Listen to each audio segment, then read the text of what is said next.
출애굽기 12장 21절에서 36절 말씀입니다. 모세가 이스라엘 모든 장로를 불러서 그들에게 이르되 너희는 나가서 너희의 가족대로 어린 양을 택하여 유월절 양으로 잡고 우슬초 묶음을 가져다가 그릇에 담은 피에 적셔서 그 피를 문 인방과 좌우 설주에 뿌리고 아침까지 한 사람도 자기 집 문 밖에 나가지 말라. 여호와께서 애굽 사람들에게 재앙을 내리려고 지나가실 때에 문 인방과 좌우 문설주의 피를 보시면 여호와께서 그 문을 넘으시고 멸하는 자에게 너희 집에 들어가서 너희를 치지 못하게 하실 것임이니라. 너희는 이 일을 규례로 삼아 너희와 너희 자손이 영원히 지킬 것이니 너희는 여호와께서 허락하신 대로 너희에게 주시는 땅에 이를 때에 이 예식을 지킬 것이라.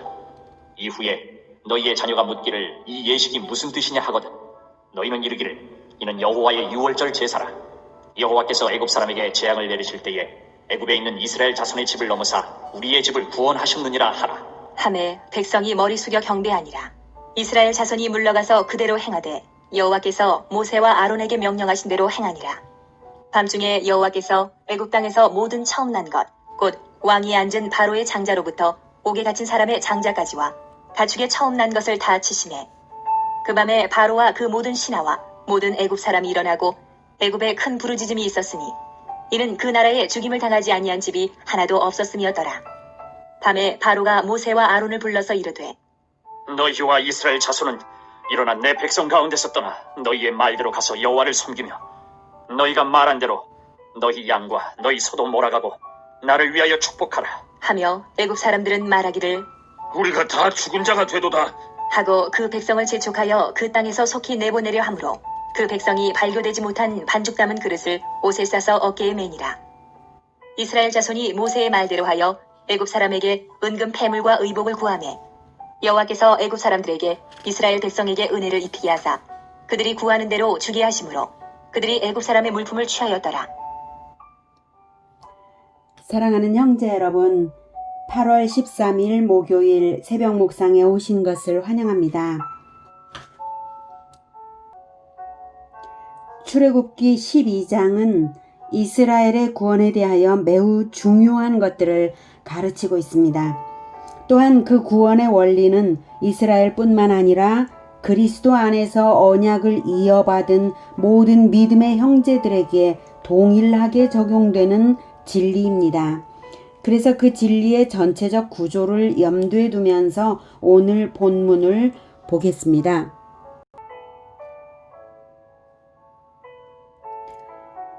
(1절에서) (14절까지는) 유월절 규례를 주신 것인데 믿음으로 받는 공동체적 구원의 시작을 의미합니다. 흠없는 어린 양의 피로 세워진 언약의 효력을 믿는 믿음이 이스라엘 각 집을 구원하는 것이죠. 흠없는 어린 양의 피는 그리스도의 보혈을 예표합니다. 신약 교회도 보혈의 공로를 믿음으로 구원받아 출발합니다. 15절에서 20절까지는 7일간의 무교절 규례를 주신 것인데요. 개인 정결 유지로서 구원 완성을 의미합니다. 죄를 의미하는 누룩을 제거하고 누룩 없는 떡을 먹으며 7일 동안 성회의 날을 기다리는 것입니다. 마지막 날이 성회의 날입니다. 누룩 없는 떡은 생명의 떡이신 예수 그리스도를 예표합니다. 예수 그리스도의 진리의 말씀을 정결한 영적 양식으로 섭취하며 다시 오실 재림의 날을 기다리는 것입니다. 오늘 읽은 21절에서 28절까지는 첫 유월절 규례를 모세가 이스라엘에게 전달하자 이스라엘이 순종하여 실행한 것을 말하고 있습니다. 그래서 29절 이하에서는 그대로 하나님께서 말씀하신 대로 애굽에게 실행하셨고요. 21절에서 28절까지의 사이에서 중요한 포인트는 26, 27절인데요.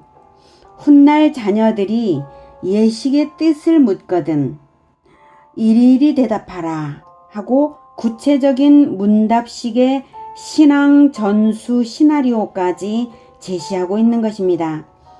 다시 읽어볼게요. 26, 27절 이후에 너희의 자녀가 묻기를 이 예식이 무슨 뜻이냐 하거든 너희는 이르기를 이는 여호와의 유월절 제사라. 여호와께서 애굽 사람에게 재앙을 내리실 때에 애굽에 있는 이스라엘 자손의 집을 넘으사 우리의 집을 구원하셨느니라 하라. 하매 백성이 머리 숙여 경배하니라. 이것은 모세가 유월절 규례와 무교절 규례를 제정하신 하나님의 심중을 정확히 알고 지침을 이스라엘에게 준 것입니다. 하나님은 유월절 규례를 영원한 규례로 대대로 지킬지니라 하셨고 무교절 규례는 지키지 않는 자가 언젠가는 이스라엘에서 끊어지리라 라고 말씀을 하심으로써 대대로 지켜야 할 신앙 전수의 절대적 필요성을 느끼게 하시고요.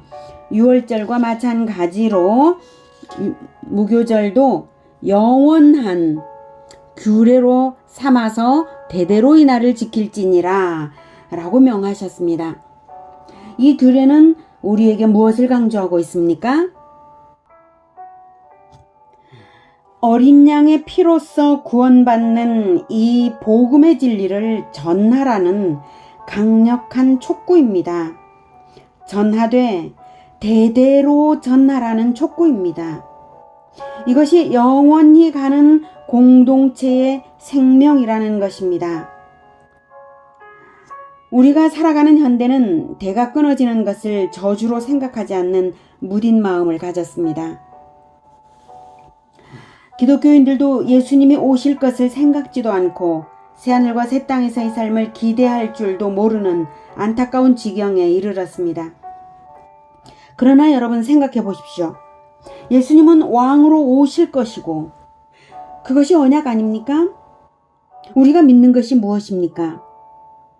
우리가 예수님의 보혈로 우리가 구원받았다는 것을 믿는다는 것은 곧 우리의 왕이신 예수님께서 우리의 구원을 완성하여 하실 날, 그 재림의 날이 될 것을 믿고 기다리는 것입니다.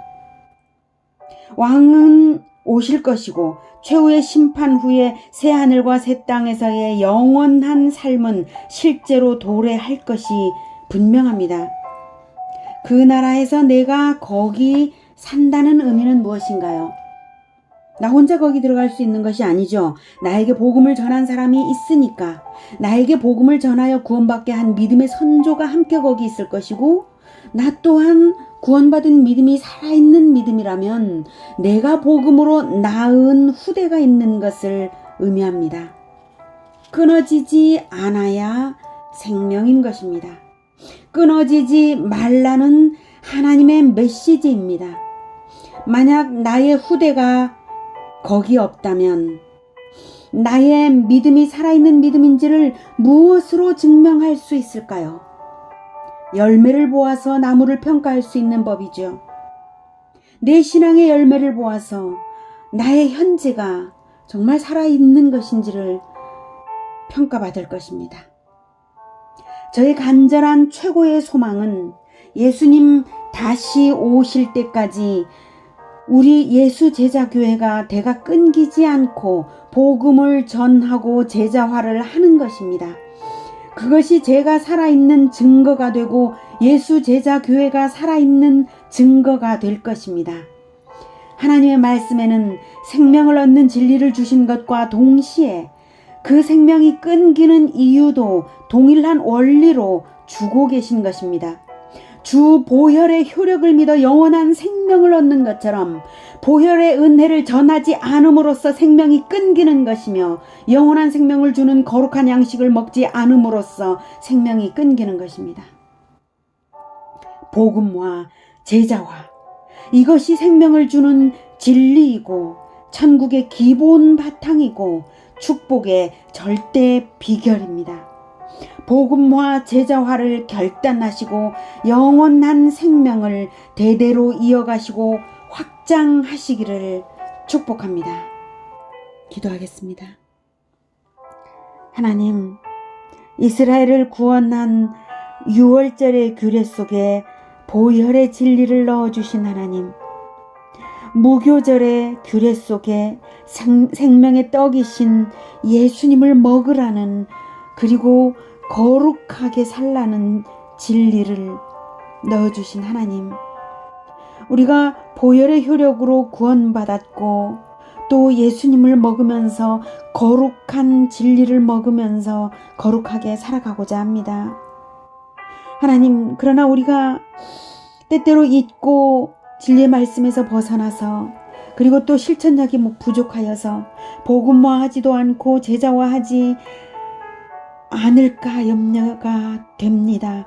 하나님, 우리가 이것을 붙잡고 놓치지 않을 수 있도록 하나님, 우리의 결단을 더욱 붙들어 주시옵소서. 우리가 복음화 제자화로서 끝까지 살아가겠습니다. 예수 그리스도께서 다시 오시는 그날까지 복음화 제자화를 놓지 않을 수 있도록 주여 붙들어 주시옵소서. 이것이 우리의 생명인 줄로 믿습니다.